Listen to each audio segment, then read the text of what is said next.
Convective heat transfer के बाद अब रेडिएशन हीट ट्रांसफर की बात हम करते हैं। बेसिकली इसमें दो तरह का हीट ट्रांसफर होता है, एक तो आपका एम्बिएंट और दूसरा आपका surface to surface heat transfer. जो कि ज़्यादा प्रैक्टिस होने वाला सरफेस टू सरफेस है, इसलिए हम इसको यहाँ पे देखेंगे। फॉर एग्जाम्पल, जैसे यहाँ पे आप दो फ्लैट प्लेट्स देख रहे होंगे, तो इसमें आपको दो चीज़ डिफाइन करनी होती है। सबसे पहले तो आपका सरफेस जिसके बीच में रेडिएशन हो रहा है, दूसरी एमिसिविटी। एमिसिविटी क्या है, अगर आपको नहीं याद है तो मैं बता देता हूँ कि emissivity is the measure of radiation जो एक ऑब्जेक्ट रेडिएट करता है with respect to black body radiation. Black body radiation 1 होता है आपका, तो इट्स ऑब्वियस कि आपका जो रेडिएशन होगा एक्चुअल सिचुएशंस में, एक्चुअल सिनेरियो में, हमेशा आपकी एक्चुअल बॉडी की रेडिएशन एमिसिविटी 1 से कम होगी। ठीक है, अब आगे बढ़ते हैं और ये जानते हैं कि हमें इसमें इनपुट कंडीशंस क्या क्या देना है या क्या क्या हमारे पास डेटा होना चाहिए, रिक्वायरमेंट्स क्या क्या है। पहला तो टेम्परेचर, वो कुछ भी हो सकता है। टेम्परेचर आपका बॉडी का भी टेम्परेचर हो सकता है और आपका सरफेस टेम्परेचर भी आप एंटर कर सकते हैं। दूसरा है आपका सरफेस सिलेक्शन, आपको केयरफुली वो सरफेस सेलेक्ट करना पड़ेगा जिससे रेडिएटिव हीट ट्रांसफर हो रहे हैं। तीसरा है आपका एमिसिविटी, जिसे हमने अभी डिस्कस किया। तो अब प्रॉब्लम स्टेटमेंट देखते हैं। इस प्रॉब्लम स्टेटमेंट में हमने दो फ्लैट प्लेट लिया है, एक एल्यूमिनियम और एक निकल। यहाँ निकल को हम एक बॉडी टेम्परेचर देंगे जो कि 1500 डिग्री सेंटीग्रेड रहने वाला है, विच इज क्वाइट हाई। और एल्यूमिनियम के जो फार साइड का फेस है उसे हम एम्बिएंट टेम्परेचर ही रहने देंगे, which I would be taking 22 degree centigrade. और निकल के इनर फेस को हम चूज करेंगे एज अ सरफेस जिससे रेडिएशन एमिट होगा। मोरओवर निकल की एमिसिविटी 0.7 लेंगे, यहाँ होता तो 0.5 0.6 है, लेकिन थोड़ा एग्जैजरेट करते हैं, और एल्यूमिनियम की 0.5। ये हमारा पहला केस हुआ। इंटरेस्टिंग होगा ये इसके बाद जब हम इसमें डिराइव करेंगे टेम्परेचर वेरिएशंस कैसे होता है, टेम्परेचर केवल एल्यूमिनियम के लिए कैसे वेरिएशन हो रहा है, उसमें हीट फ्लक्स कैसे जनरेट हो रहा है, और हीट फ्लक्स का एल्यूमिनियम के साथ कैसे इंटरेक्शन हो रहा है। ये इसके अलावा और इंटरेस्टिंग ये तब होता है जब हम सेकंड केस देखते हैं। इस सेकंड केस में हमें ग्लास पैनल को दोनों के बीच में इंट्रोड्यूस करके और स्टडी करेंगे कि कैसे चीज़ें वर्क कर रही हैं। एमिसिविटी हम उसकी 0.9 लेंगे ग्लास की। और तीसरा case on the contrary, glass के ठीक ऑपोजिट हम आयरन लेंगे विच में ब्लॉक सम रेडिएशन, उसकी एमिसिविटी हम 0.2 लेंगे और फिर देखेंगे कैसे अंतर है। ये हमारा कुछ रिजल्ट का एग्जाम्पल है जो थोड़ा आपको इग्नाइट करने के लिए मैं दिखा रहा हूँ, इंटरेस्टिंग बनाने के लिए कि कैसे हीट फ्लक्स यहाँ जनरेट हो रही है। तो आ जाइए वर्क बेंच में और स्टेडी स्टेट थर्मल ओपन करिए। सबसे पहले अपना मटेरियल चूज करिए, जो जो मटेरियल हमें चूज करना है थर्मल मटेरियल्स में हमें मिल जाएगा। यहाँ पे हमने एल्यूमिनियम, निकल, ग्लास और आयरन, ये 4 मटेरियल हमने चूज करके और ऐड किया अपने डेटाबेस में।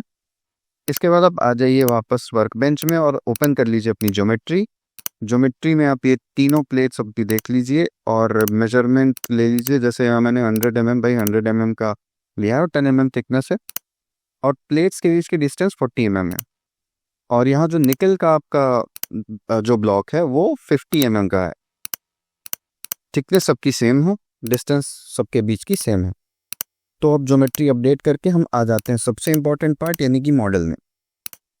मॉडल में आके आप सबसे पहले तो सप्रेस करिए बीच वाले ब्लॉक को, क्योंकि अभी हमें उसका काम नहीं है, हमें पहला केस करना है।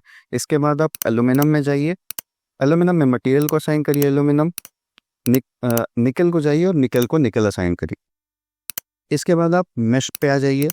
अब मेश आपको स्टूडेंट लाइसेंस के अनुसार करना है। तो यहाँ पे मैंने पहले 2.5 लिया और फिर मैंने देखा कि देयर इज़ अ चांस कि मैं और इंक्रीज कर सकता हूँ, तो मैंने वहाँ 2 mm पे लेके और फिर फाइनल मैशिंग कर दी।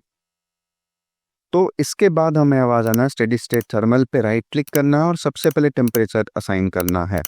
यहाँ पे हम टेम्परेचर असाइन करेंगे, पहले निकल को बॉडी सेलेक्ट करेंगे और टेम्परेचर इंटर करेंगे 1500। अब जो कि T=0 पे 22 है, तो मैंने वहाँ 1500 डाल दिया है ताकि थ्रू आउट वो 1500 डिग्री सेंटीग्रेड ही बना रहे। फिर आपको आ जाना है दूसरा टेम्परेचर डालने, जो कि एल्यूमिनियम के फार साइड के फेस का है, जो कि आपका एम्बिएंट टेम्परेचर ही रहेगा। फिर रेडिएशन पे आइए। अब ज़रा ध्यान से देखिएगा, इसमें सबसे पहले आप फेस को सेलेक्ट करिए, फिर उसके बाद आप कोरिलेशन में जाके उसको सरफेस टू सरफेस चेंज करिए। इसके बाद आपको एमिसिविटी डालनी है जो कि यहाँ 0.7 रहने वाला है। अब सिमिलरली एक नया रेडिएशन आप ऐड करिए, इस बार एल्यूमिनियम के सरफेसेस के लिए करेंगे और सारे सरफेस को सेलेक्ट करिए जहाँ जहाँ रेडिएशन एक्सपीरियंस करने वाला है एल्यूमिनियम। तो उन सारे सरफेस को हमने सेलेक्ट कर लिया, ज्योमेट्री में अप्लाई कर दिया और कोरिलेशन को यहाँ पे भी सरफेस टू सरफेस सेलेक्ट कर दिया। एमिसिविटी जो कि मैंने बताया 0.5 रहने वाली है तो 0.5 लेंगे। अब थर्मल में जाके टेम्परेचर ये इंसर्ट करिए, एक और टेम्परेचर इंसर्ट करिए, लेकिन ये आप एल्यूमिनियम की बॉडी सेलेक्ट करके और अप्लाई करेंगे तो ये केवल एल्यूमिनियम का टेम्परेचर बताएगा। सिमिलरली हीट फ्लक्स ऐड करिए और फिर इंडिविजुअली एल्यूमिनियम के लिए एक हीट फ्लक्स ऐड करिए। पूरे इक्वेशन को सॉल्व कर दीजिए और फिर रिजल्ट्स की तरफ हम देखते हैं। अब देखिए, चूंकि कोई बड़ा डिफरेंस नहीं दिख रहा है टेम्परेचर में, इसीलिए मैंने अलग से केवल एल्यूमिनियम का टेम्परेचर ऐड करवाया। अब देखिए इसमें कंटूर्स कैसे डेवलप हो रहा है। अब सिंस ये एल्यूमिनियम पे लोकल टेम्परेचर वेरिएशंस को दिखा रहा है, इसलिए हम विजुअलाइज कर पा रहे हैं कि कैसे टेम्परेचर चेंज हो रहा है। 0.7 डिग्री सेंटीग्रेड का ही चेंज आया है, लेकिन वो विजुअलाइज हो जा रहा है। सिमिलरली हीट फ्लक्स भी देख सकते हैं। अब हीट फ्लक्स जैसे मैंने पिछले वीडियो में बताया कि हीट फ्लक्स एक वेक्टर क्वांटिटी है, तो ये बेहतर रहेगा कि आप वेक्टर मोड पे उसे देखें, because it gives you a feeling, एक सेंस मिलता है कि कैसे हीट फ्लक्स की वेक्टर फील्ड लाइंस प्रोपेगेट कर रही हैं, कैसे वो डिसिपेट हो रहा है निकल से और कैसे इंटरेक्ट कर रहा है एल्यूमिनियम से। जैसे आप देख सकते हैं यहाँ कि कैसे वो निकल के डायरेक्शन से निकल के एल्यूमिनियम के डायरेक्शन की तरफ चल रहा है। अपने हिसाब से आप वेक्टर की लाइंस एडजस्ट कर सकते हैं, थिकनेस एडजस्ट कर सकते हैं और विजुअलाइज करके एक रिपोर्ट प्रिपेयर कर सकते हैं कि कैसे हीट ट्रांसफर अकर हो रहा है। तो ये तो हो गया अब हमारा पहला केस। अब हम सेकेंड केस की तरफ आते हैं। आप ज्योमेट्री में जाइए, जिसको हमने सप्रेस किया था उसको आप अनसप्रेस करिए। अनसप्रेस करने के बाद सबसे पहले मटेरियल असाइन करिए। इस समय हम ग्लास लेंगे, सेकेंड केस होगा वो हमारा। आपको मेश फिर से जनरेट करना पड़ेगा, आप मेश वापस से जनरेट करिए और फिर आप आइए फिर से स्टडी स्टेट थर्मल में राइट क्लिक करिए, इंसर्ट पे जाइए और रेडिएशन ऐड करिए। दोनों सरफेसेस को सेलेक्ट करेंगे, एक एल्यूमिनियम और एक निकल को फेस करते हुए, और कोरिलेशन में सरफेस टू सरफेस होगा। 0.9 यहाँ पे हम एमिसिविटी लेने वाले हैं और पूरा करने के बाद हम फिर से पूरा का पूरा सॉल्व करेंगे। सॉल्यूशन जब कंप्लीट हो जाएगा तो अब हम रिजल्ट्स को देख सकते हैं सिमिलरली, और आप देख सकते हैं कि इस बार थोड़ा जो कंटूर डेवलप हुआ है वो एक इवननेस के साथ डेवलप हुआ है। रिजल्ट्स की स्टडी हम फाइनल करेंगे वीडियो के एंड में, एक बहुत बढ़िया रिजल्ट की स्टडी है। अब ये वेक्टर फील्ड लाइंस यहाँ पे भी आप देख सकते हैं, ये कॉर्नर्स पे ऐसे क्यों बन रहा है। अगर आपको कोई नॉलेज है तो आप इसके बारे में बताइए कि कॉर्नर पे वेक्टर फील्ड लाइंस वैसे क्यों अकर हो रही हैं, क्या पॉसिबल रीज़न है उसका, फिजिक्स का कौन सा फिनोमेना वहाँ लग रहा है। अब हम मटेरियल चेंज करेंगे, केस 3 पे आके आयरन करेंगे। सिमिलरली रेडिएशन में जाएंगे, कुछ नहीं करना है, बस एमिसिविटी चेंज करनी है और मटेरियल चेंज करना है। इतना करने के बाद आपको फिर से सॉल्व करके पूरा का पूरा डेटा आपको मिल जाएगा और आप देख सकते हैं कैसे क्या क्या चेंजेस अकर हो रहे हैं। तो फिर से हम टेम्परेचर कंटूर देख लेते हैं यहाँ, और टेम्परेचर डेवलपमेंट कैसे हो रहा है। यहाँ पे आप देख सकते हैं वेक्टर फील्ड लाइंस जो है वो उतना नहीं जा रही हैं एल्यूमिनियम तक, उतना नहीं पहुँच पा रही हैं। इन सब चीज़ों का रिफ्लेक्शन पूरा का पूरा आपको अंत में, वीडियो के अंत में रिजल्ट में दिखेगा, तब आपको अच्छे से समझ में आएगा कि ये क्या है। तो अब हम आते हैं अपने रिजल्ट के एनालिसिस पे। रिजल्ट के एनालिसिस को हम देखते हैं कि क्या डिफरेंस आया है। रिजल्ट्स और कंक्लूजन्स को अगर हम नहीं करेंगे तो मेरे ख्याल से इस वीडियो का मिस जस्टिस होगा।